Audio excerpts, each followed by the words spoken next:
پسر جوان و ای دختر جوان، این گونه نام از به میان می آید: نامه اعمالتان را با هر آنچه می خواهید پر کنید.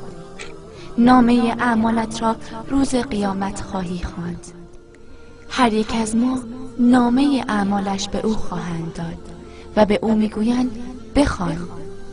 امروز بنویس، فردای قیامت آن را خواهی خواند. امروز انجام بده، روز قیامت بر تو عرضه خواهد شد.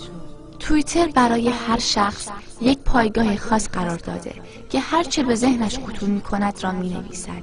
این خود نعمتی برای بعضی از مردم و برای بعضی دیگر نقمت است. افرادی هستند که وقتی به صفحاتشان سر می‌زنی ذکر خداوند و خیر و نیکی از کلماتشان می‌بارد و افرادی را می‌بینی که سخنانشان استهزا و فحش و ناسزاست و ناگهان خبر مرگ او می‌رسد. چه بسیار مردگانی هستند که شمارشگر نیکی‌هایشان تا به الان کار می‌کند و از بعد از وفاتشان توییترهای آنان ادامه دارد و ارسال می‌شود. در شبکه‌های اجتماعی همچون توییتر و فیسبوک اغلب مردم بعد از مرگ صاحب صفحه به صفحه‌اش وارد می‌شوند تا ببینند شخصی که از دنیا رفته است چه کسی بوده است، زندگیش چگونه بوده است، چه چیزی را می‌نوشته، پیام‌هایی که می‌فرستاد چه محتوایی داشت. و مصیبت اینجاست. افرادی هستند که صفحه‌ای را در فیسبوک باز کردند اما عکس‌های زشت و فیلم‌های غیر اخلاقی گذاشتند. سخنان و پیام‌هایی نوشتند که از گفتن آن به خدا پناه می‌بریم. این شخص بعد از مرگش صفحه‌اش بسته نخواهد شد.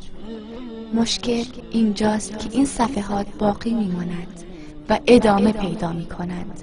این صفحات گواهی است به نفع تو یا به ضرر تو و توییترهای تو یک نمونه کوچک از نامه اعمال توست که هیچ عملی از اعمال تو و یا هیچ سخنی از سخنان تو از آن فوت نمی‌شود. اعمالت در کتابی نوشته شده که هیچ کوچک و بزرگی باقی نمی‌گذارد. ووضع الكتاب فترى المجرمين مشفقين مما فيه ويقولون يا ويلتنا. و در روز قیامت کتاب گذاشته می شود و مجرمان را از آنچه در کتاب است ترسان می بینی و می گویند ای وای بر ما، این چه کتابی است که کوچک و بزرگی را فرو نگذاشته جز این که آن را به حساب آورده است. ای جوان، به حسابت در توییتر یا فیسبوک وارد شو و پیام هایی که تا به حال فرستاده ای را بخوان. پیام هایی که آرزو داری بعد از مرگت مردم آن را بخوانند و ذخیره کنند و آن را دوباره ارسال کنند، این پیام ها را بگذار. و پیام هایی که می ترسی که بعد از مرگت منتشر شود، آنها را پاک کن. مرگ در کمین است. به خدا قسم ضمانت بلند شدن از جای خود را نداریم. قل يتوفاكم ملك الموت الذي وكل بكم. بگو ملک الموت که بر شما گمارده است روح شما را میگیرد، سپس به سوی پروردگارتان بازگردانده میشوید. مطالب خود را نگاه کن. در تلفن همراهت، در اینترنت، در شبکه‌های اجتماعی، سایت هایی که فیلم ها و موسیقی و ترانه های مبتذل را پخش میکنند را ببین. صاحبان آن 50-60 سال پیش مردند اما گناهانشان همچنان ادامه دارد.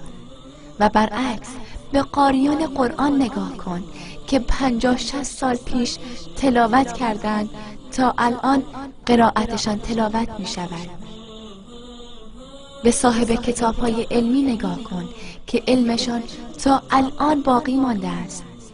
ای جوان، ننویس مگر چیزی که آرزو داری روز قیامت آن را ببینی. تو را بر حذر می دارم از اینکه مردم علیه تو به بدی گواه دهند و از تو به بدی نام ببرند. جزو آن گروه باش که چون از دنیا رفتی به تو گفته شود بهشت بر تو واجب شد. خوش به حال کسانی که الان در قبرهایشان هستند اما مردم ذکر خیر آنان را می کنند. خداوندا خاتمه ما را به خیر کن. زندگی توست و تو آزادی، هیچ کس تو را مجبور نمی کند. هر راهی که می خواهی انتخاب